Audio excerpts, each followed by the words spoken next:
Hi, I'm Eric, and I'm a social studies educator, historian, and host of this, the Everything is a Primary Source podcast. I'm also an avid collector of popular culture artifacts. I love what I find at thrift store outlets, garage sale leftovers, and what I spot just making my way around the built world. I enjoy sorting through boxes of free books and magazines, not to mention online collections like Internet Archive, and of course the Library of Congress. But you don't need to spend your time digging through bins or following online rabbit holes to get a look into the past. The movies and TV we watch, the books we read, and the games we play are all documents of the past. So is fashion, food, music, toys, even the roads we travel on and the places we live and work in. Everything is a primary source. This podcast is the result of exhibiting these kinds of artifacts in public, getting passersby to select an item they connect with, and then chatting with me to see what it says about the time, place, and people who made it. The conversation you are about to hear, therefore, is your history, my history, our history, through popular culture.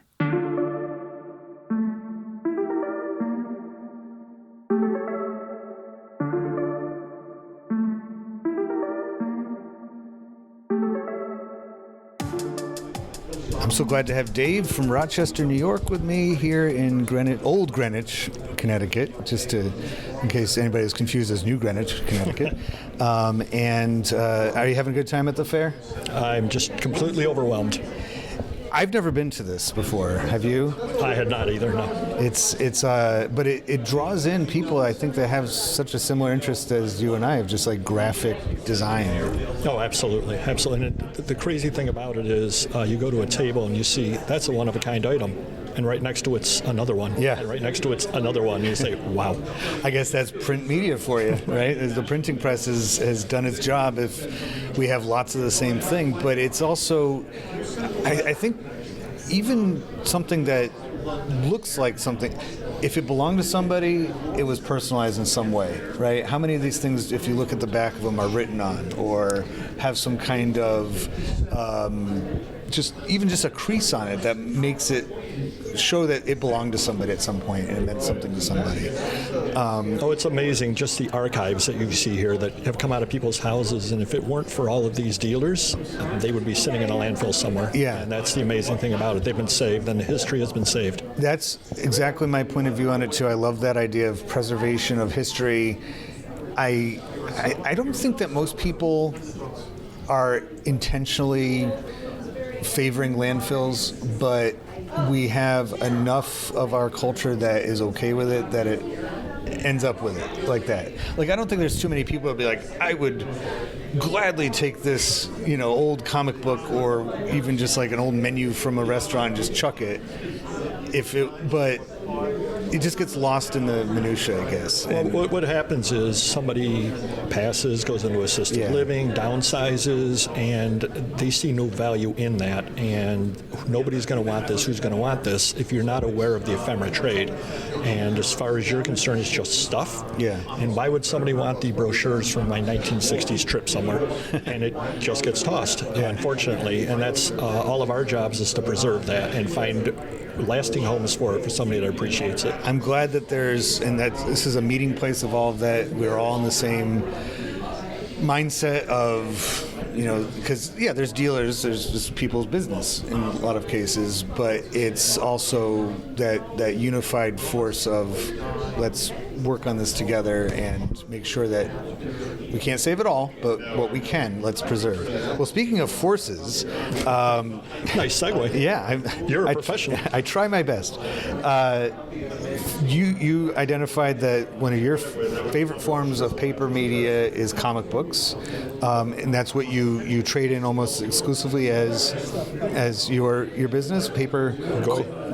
Yep. Paper Koi. Tell me a little bit about Paper Koi and what your favorite forms of media is. Well, as the name there with the paper, I do pretty much in anything paper except stamps, and I'm beginning to learn them as well. Seeing the value in brochures, postcards, comic books, sports cards, trading cards, old trade cards, et cetera, and trying to find good homes for them. Again, finding the value in things that nobody else does and bringing them to people that will definitely appreciate them.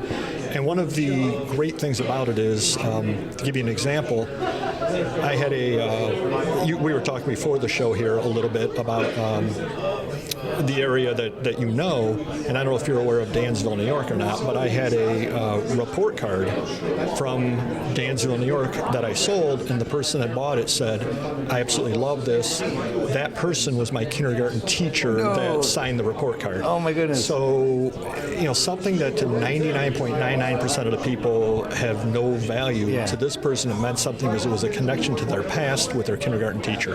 And that's just the absolute beauty of ephemera. You love hearing those stories. You absolutely never know what's going to connect with somebody or why. Yeah, I mean that's what I'm doing now. Is we're making oral histories based on those kinds of connections, and that's a fabulous story. And I just realized I also wasted my segue because I didn't even mention why I said force, but I will now.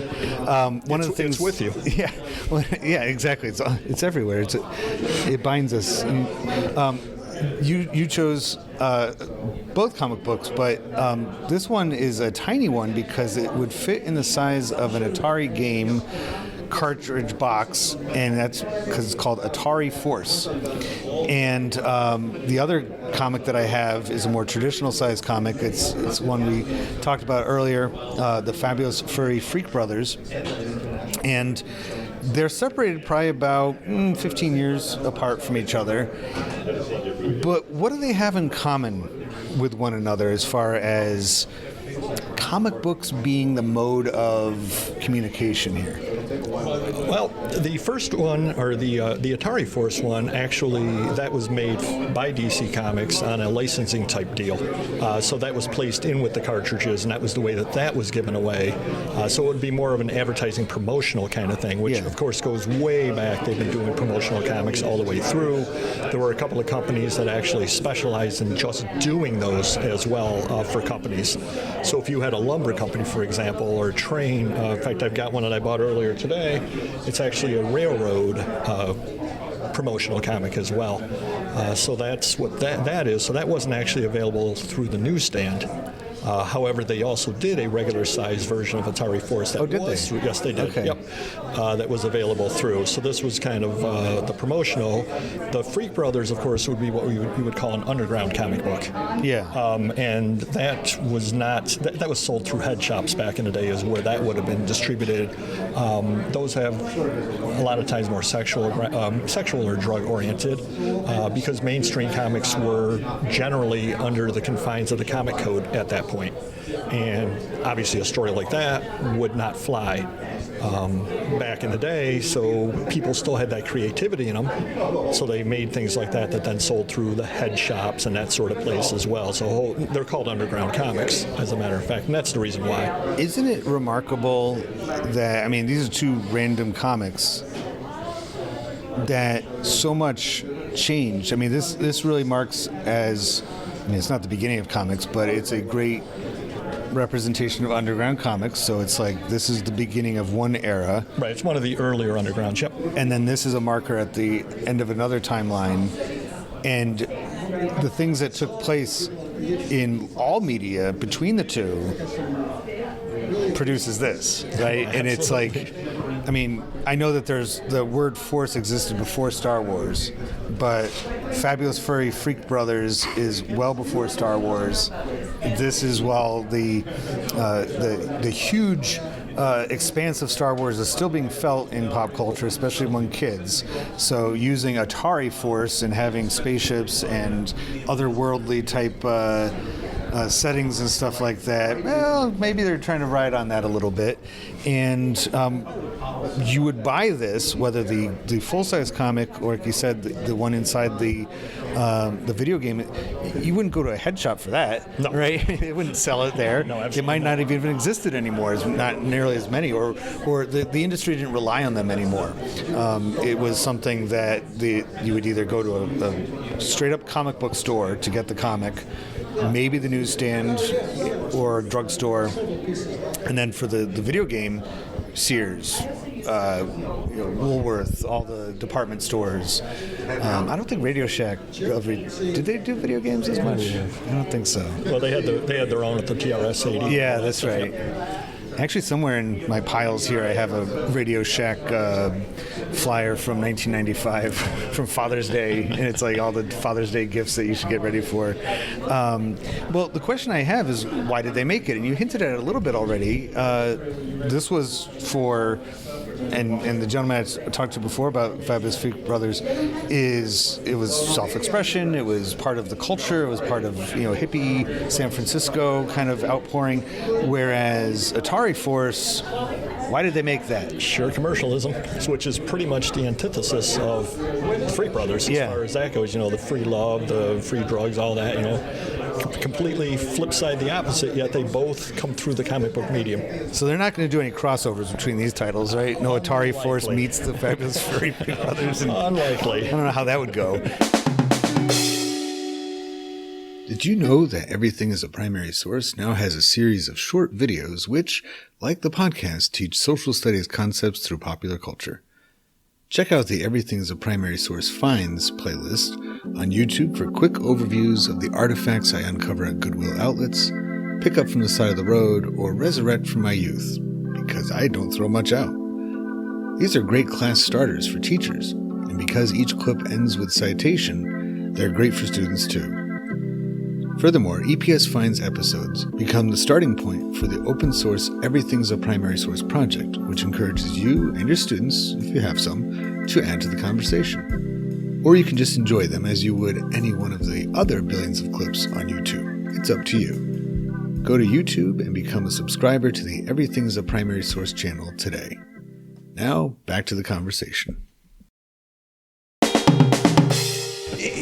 In the 80s, it's almost been lampooned. It's absolutely been stated that anything that you were trying to sell the kids, especially toys, had to have some kind of other, usually a cartoon that went along with it. I don't remember an Atari Force cartoon. Maybe they had one. I know Laser Tag did. Photon, remember Laser Tag's competitor? They had actually live action shows that went along with those. And of course, He-Man, G.I. Joe, My Little Pony, all the things had it. So I wonder if this is like Atari saying, well, we already have a TV thing in the game itself, so we don't really need to have a cartoon because we don't want the kids watching a cartoon on TV. We want them playing the game on the TV, but we don't care what they do with their reading material, so we're not competing with that, so let's give them something that will remind them of. Well, let me ask you this. Do you think it could be that back in the 80s and certainly all the way through, video games will rot your brain? Oh, look, they're not rotting your brain because we've given you literature, something to read. See, it's not that bad. You almost wonder if that I'm wasn't reading the put video in game now. Well, no, you read the comic book. Yeah. So at least the parents say, well, at least there's something redeeming out of that game. Like it's, which is funny because you're right. I think they would give anything, be like, well, I am reading. Maybe the copy of some classic book. This would fit nicely inside of it, so it looks like you're reading it. But giving a kind of like compromising as you go. Be like, okay, at least they're not playing the video game. I'm sure there's something to that. That's probably the selling point for Atari to do it. I remember learning about when He-Man was coming out, because it was a toy first and cartoon after, that they made a short-run comic series to be included with it so they'd be introduced to characters. But they said one of the reasons that they stopped doing that is because they realized that most of their audience for the toys couldn't read. And so, or at least they couldn't read the kinds of dialogue that was in there. It's too beyond them. So if they're in kindergarten, they're not. Right. And so it's kind of a wasted, product promotion kind of thing. Although they did end up doing not exactly golden books, but similar books to that. They were softcover books from the 80s, but they did put those out. Yeah, I do remember because they were more, it was a way to, they had regular text, they didn't have the word bubbles, so it read more like a picture book. And I remember having a few of those. I just saw in the store yesterday a copy of a little golden book for Alien. with Ripley, and I'm like, I don't know how I feel about that. That's kind of weird. Like, I know that movie's like 50 years old, but it's still a pretty scary movie. I don't know if I'd introduce it. I mean, in 1979 when that movie came out, no way would they No, absolutely not. have a companion to, okay, here's your introduction to this thing that just kills people as it pops out of their chests. Like, that's exactly what we want our little kids to be reading. So again, this kind of marks, if you were to use print media as, it's the support system for so much of other things that we have with us at any given time. I would think that the Fabulous Freak Brothers is kind of the print version of the music that you're listening to from that same era and same location. Atari, like we just said, Atari Force is the print support system for the video game that you're playing. And then move ahead, we're probably in a time of almost like a tornado of like, do we make this into print and why? Like, are kids even going to be reading this stuff? Should we be just happy that they're reading, even if it is Alien, the little golden book Alien? I mean, it's such a kind of a weird dilemma that we're in. At this point, comics, they've evolved into, there are the online comics, obviously. They do come out in that format as well.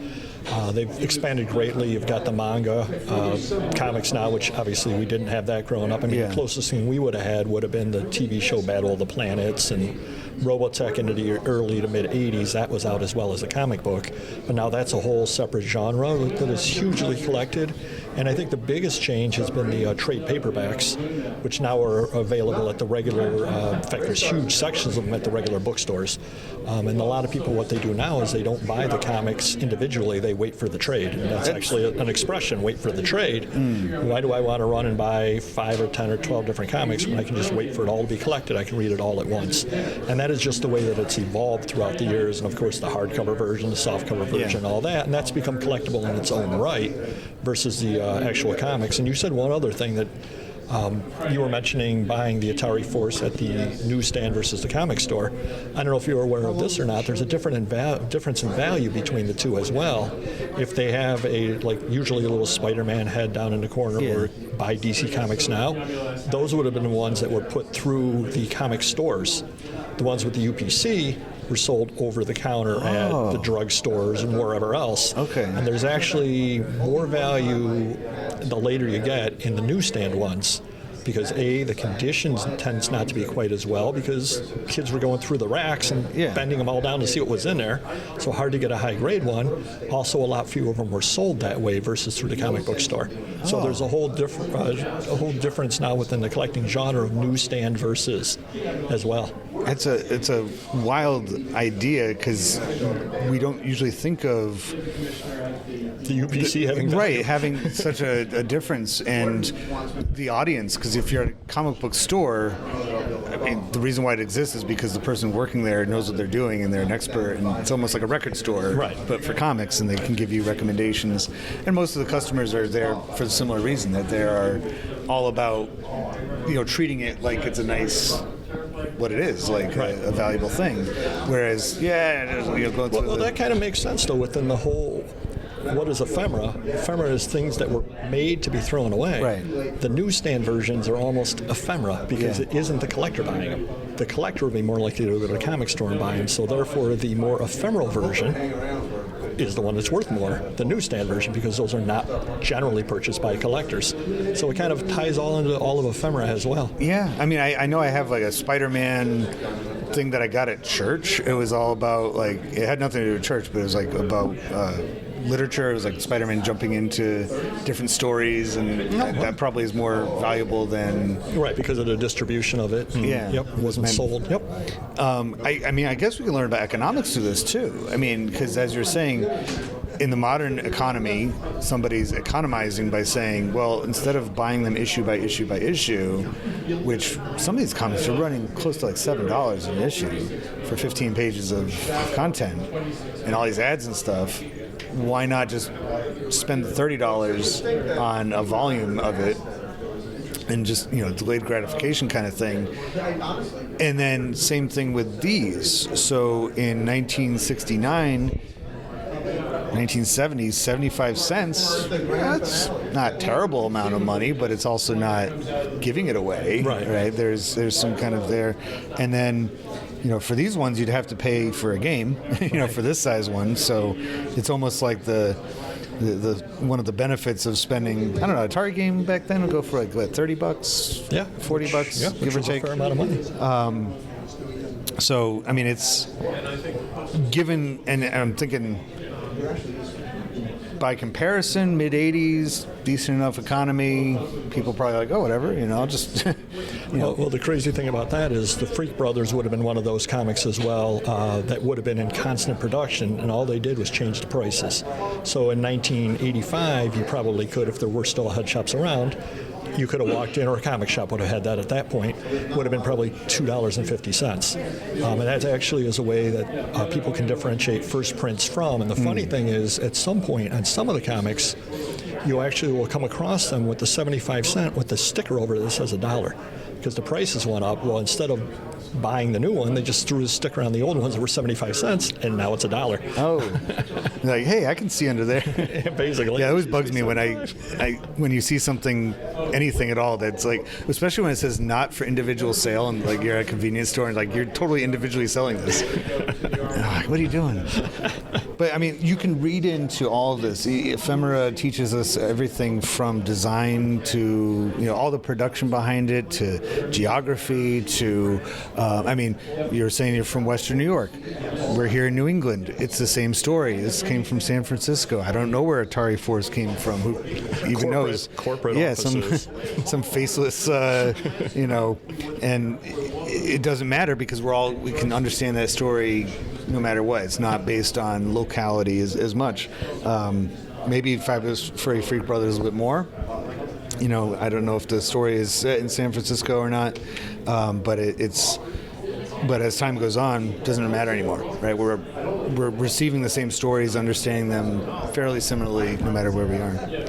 Dave, thanks so much for joining me. And you say you have a YouTube channel. I do. How can people best find that? Oh, they can go on YouTube and search for the $1 Million Peddlers. $1 Million Peddlers, and we talk all about ephemera on there, among other things, ephemera and other collectibles. That's awesome. I'm so glad that we have a place like this where we can meet and network and learn about other people who are doing such similar things, and kind of make like a unified force for it, an Atari force, maybe. Oh, I like the way you tied it all together. Yeah, that one I didn't waste.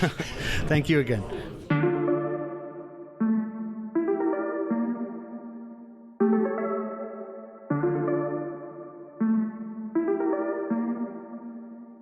Popular culture, by definition, connects and unites us, and proves that people of different backgrounds, in fact, have a lot in common with one another. I hope you enjoyed this conversation, at least in part, for that reason. If it connects with you and you'd like to add to it, or any of the podcast episodes, just visit everything-history.com and search for the Everything is a Primary Source project, which can be found in the classroom section of the website. We'd love to hear what you have to say. Be sure to rate and share this podcast wherever you are listening to it now, and follow Everything as a Primary Source on social media, including YouTube and especially Instagram. Thank you for listening to the EPS podcast, where everything is a primary source.